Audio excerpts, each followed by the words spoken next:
এমন একটা দরজা বানাইছে, এটার নাম বাবুল তাওবা। দরজা তাওবা, এটা যেদিন খুলছে সেদিন থেকে আজ পর্যন্ত এক সেকেন্ডের জন্য বন্ধ করেন নাই। একবারে কিয়ামত পর্যন্ত খোলা থাকছে, পশ্চিম দিকে সূর্য ওঠা পর্যন্ত খোলা।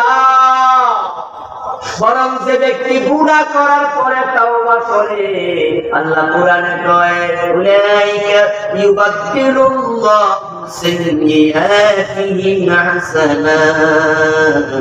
তাওবাকারীকে আমি শুধু ক্ষমা করি না, যে পরিমাণ গুনাহ ছিল তাওবা করলে গুনাহটারেও আমি সওয়াব বানিয়ে দেই।